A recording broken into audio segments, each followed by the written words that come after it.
Kaya mga kaparmer, part 2 tayo. Ito na yung yung pinatanim natin na kasoy. Yan, nakalinya oh.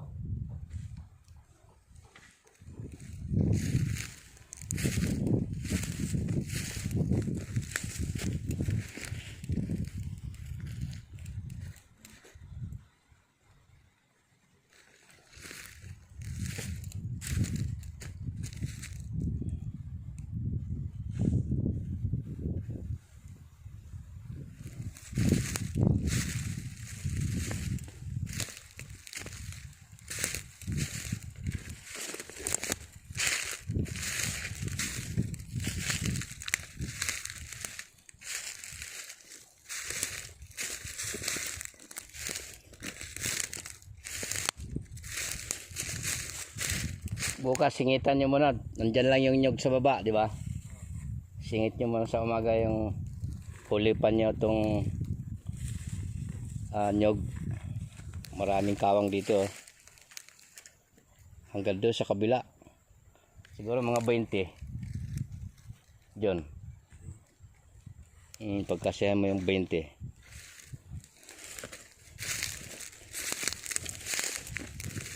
Ito bali yung tatamnan natin mga kaparmer na ng kasoy. Dito sa kabila. Pero hindi pa nila actually nangyari yung yung kabuuan nito eh. Nga lang may ulan kasi na darating. Yung si Hiner, yung bagyong Hiner ay bukas yan mag-uulan.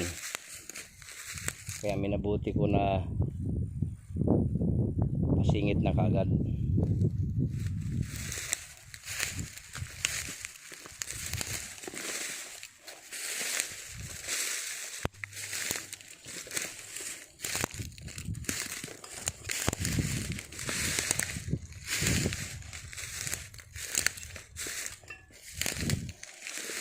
Talagang bago tayo makapag-develop ng isang lugar ay nangangailangan talaga ng ng consistent na dumadating na pira.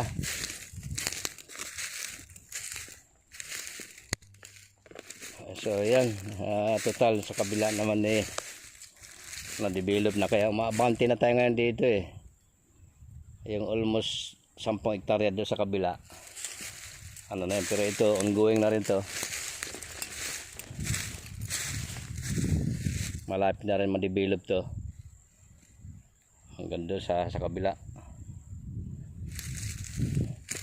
Yan na yung mga tanim natin oh. Yan, malalaki na sila oh. Yan, mga avocado. Walang problema sa avocado eh. Kahit kasama yan ng meron tayong nyug. Hindi masila ng avocado, namumunga talaga siya kahit meron siyang mga katabi na ganyan. Ginawa ko kasi dito alternate yung ayun. So ang pagitan ng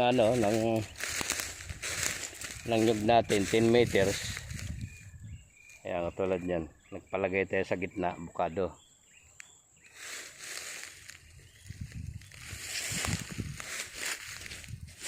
Dito John, may mga patay din dito na nyug. Makikita mo naman eh. Baybayin mo lang yung mga linya-linya nila.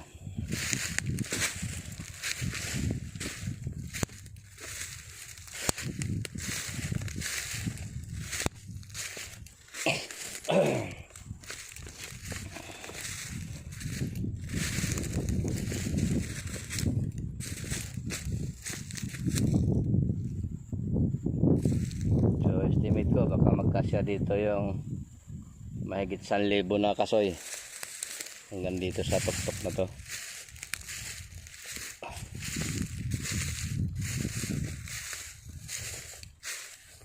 Yung avocado oh.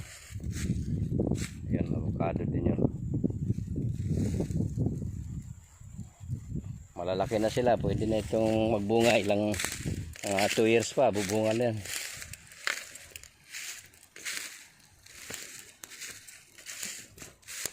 Ganun lang, unti-unting parami yung ginagawa natin dahil nga medyo kapos tayo sa talagang medyo marami sana na manpower, pero okay na rin yun, at least nakapag-develop na tayo doon sa kabila. Ganun lang yan, usod-usod lang, unti-unti lang.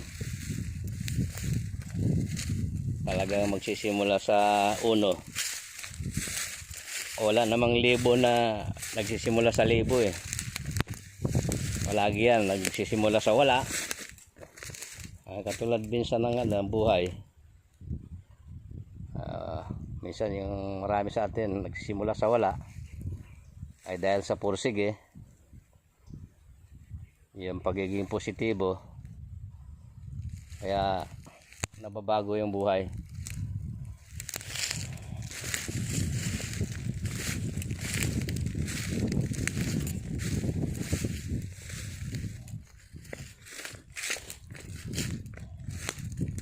Pero marami ng umayaw sa farming na ganito. Unang-una kasi walang pinagkukuhanan ng ng katulad nito, malawak ito eh. So pangalawa pa yung problema, yung tauhan. Meron akong mga karatig dyan, mga sumuko na sila eh. Yung iba nasa Amerika. Kasi yung naitatag nila yung tao, nakatiwala, yung nagmamaniobra, more on sahod. Wala naman talagang amor dito sa ganitong. Kailangan kasi dito, yung bang talagang may malasakit. Yung hindi lang ba tumitingin sa sinasahod, kundi may damdamin tungkol dito sa paghahalaman nito. So yung tinanim natin, hindi na tayo, nung nakaraan nagpapascrap tayo dito eh, tulad ng mais, kamote. Pero nakikita ko habang tumatagal, ganun at ganun, ulit tanim, mas magastos din yun. Ngayon, itong ginagawa natin, katulad nitong mga puno, yung kasoy, puno yan eh. Avocado, puno yan eh. Nakakatulong yan sa environment natin. So, ganun ang ginagawa ko. Nyog, rambutan, yan mga puno yan eh. Avocado, kasoy. So hindi lang siya pakinabang sa atin, kundi pati yung environment natin nakakatulong. Kasi problema natin ngayon yung mga maraming puno dyan hindi ko pinapaputol yan. Yan sa baba, puro puno yan. Tara tingnan natin. Mayroong mga bagay na halaman dyan, tulad ng kape. Yung kape kasi hindi yan mas gusto niyan yung medyo makanlong. Ayan, nandyan yung kapihan natin sa baba na yan. Maraming puno yan.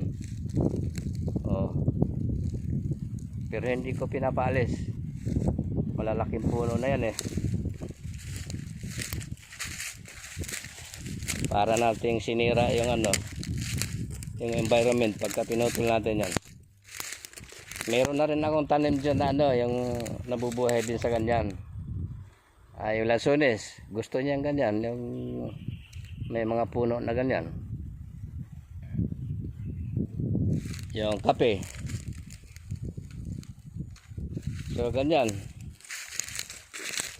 So hanggang dito yung nalinis nila. Pero yung tatam na nila yung kasoy, hanggang doon lang sila. Ayan, lilinisin pa yan. Ay talagang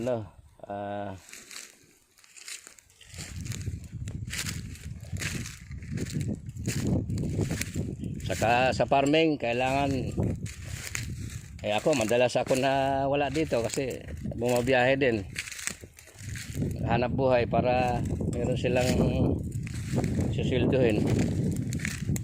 Mahirap talagang mga bagay talaga, laging may kasamang sakripisyo.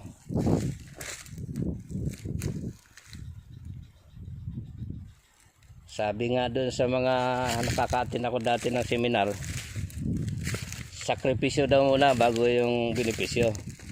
Ay tama naman. So yan, itong portion na ito, may mga tanim na po yan, yung mga nyog nung nakaraan, natabasan yan, pero yan na naman.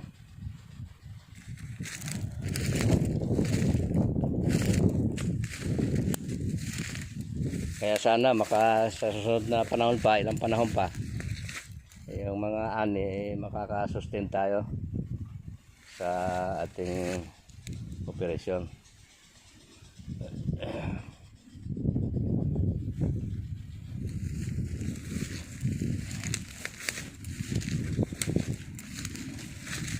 Avocado natin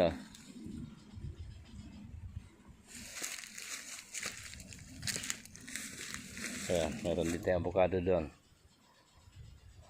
Ayan, meron tayong nyog.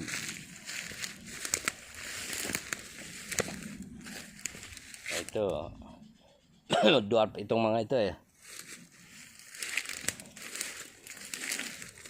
pero itong ganito kanipis na lang na damo, ganito madali na sa grass cutter to. Ayan avocado.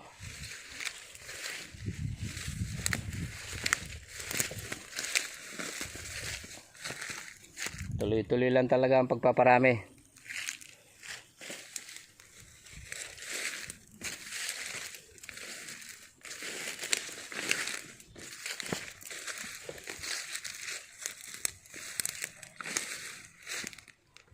Yung nyug natin So nitong bibili tayo ng ng gasolina.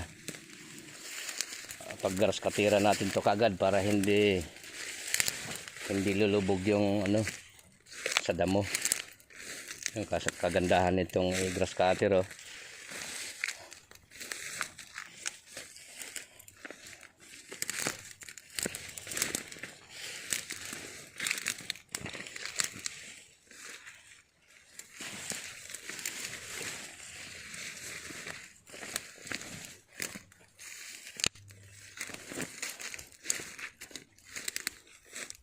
Ayan, nandiyan sa baba yung natin, yung kapihan kakawan.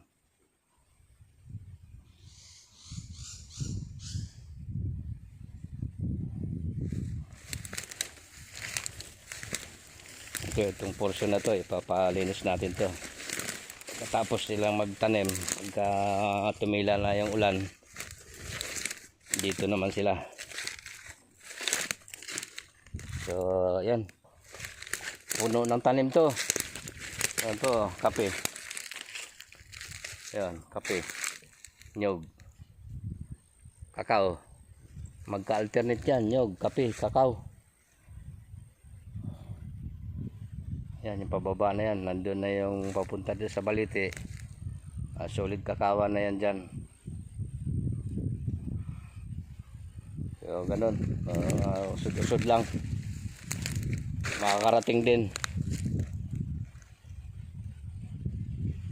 Sige mga kaparmer, maraming salamat sa inyo sa inyong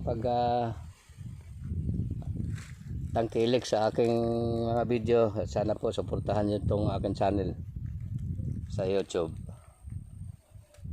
At yung makapanood, sana suportahan po nyo, subscribe po kayo para meron pa tayong matutulungan ng mga walang hanap buhay.